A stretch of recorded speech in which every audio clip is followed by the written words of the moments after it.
going a little better than I thought it would. You're okay, there's nothing in the way.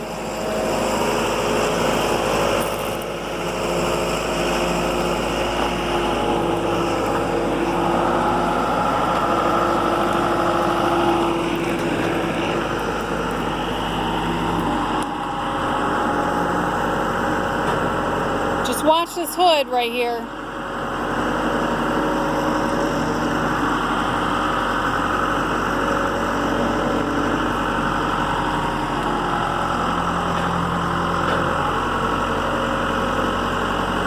Whoa, whoa. You're gonna hit that frame in a minute. You're getting close to that frame right there. Okay, so I gotta turn in here? Yeah, if you can like Alright. bring it over a little bit. So it came off with no issues. Obviously it came out pretty quick, pretty easy. Hooked in the frame here. I don't know if you can see that. Still kind of swinging. I don't like things swinging because that's when they start to swing, everything starts to move, and that's when stuff can break. But so my camera under here without putting my head under here. There was 5 bolts on each side in the back and a couple in the front.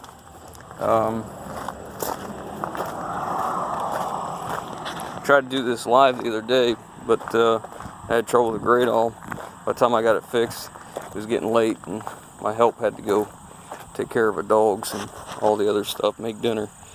But you can see where they were here.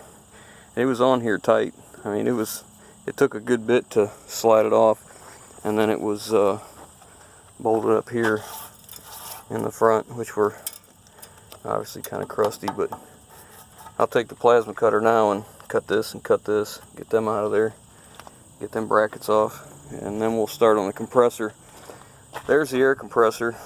There's the line coming out. There's the hydraulic lines for the cooler, which also comes back to this tank, which apparently is a split tank. It's part hydraulic fluid, part oil or air, because you can see the oil line comes in here, one of them, and they must use this as a reservoir, at least part of it, I guess. Yep, both of them, because it's using this large one as the air, and one is apparently just a line, but I only see one line coming off of that tank, unless I've missed it.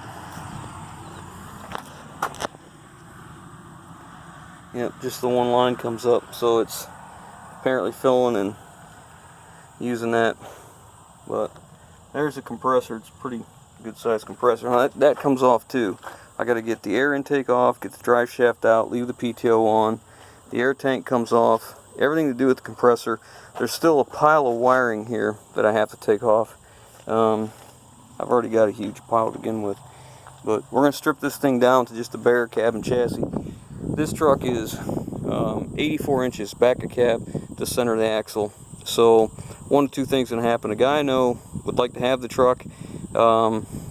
If he buys it, then obviously I don't have it. If he doesn't buy it, I'm putting my dump bed on this truck. So we'll go up 6 years on my dump truck.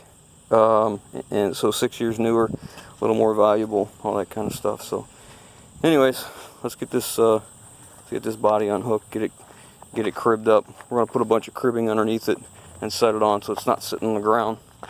Because if I set it on the ground, it'll obviously rust faster than if I give an air space. So we'll just block it up on the rear bumper, up in the front and the corners with some 8x8s or something. But yeah, there it is. Come off pretty easy. You can see how we use the Gradall, and I hook to the top of the forks and the bottom of the fork carriage. That way I can manipulate. If you noticed, I was having my wife turn that so we could pitch the nose down, because sometimes you have one end's heavier than the other, so you're trying to manipulate the weight, and that's exactly what we got going on right there. That's why I do that, and that's why you see I got the carriage kind of high in the air, so we have enough room to move them around. Sometimes I'll take the forks and I'll chain them up instead of being down like this so that they're not in the way. But it worked out good, so let's get it sit down. Alright, so here it is. utility body off, all the extra stuff is off. I just painted this a little bit just to protect it from rusting, because I pressure washed it and that took it down to bare metal and it blew some paint off. So anywhere it was bare, I just got some primer and some paint on it, you know, just to keep it from rusting. And but you know, just where the brackets were is all it was. It had some rust on top. We cleaned it all up, but there it is, all done. I don't know if you guys remember the interior, what it looked like from the live stream I did when I was taking out all the wiring, but needless to say, it looks a little different.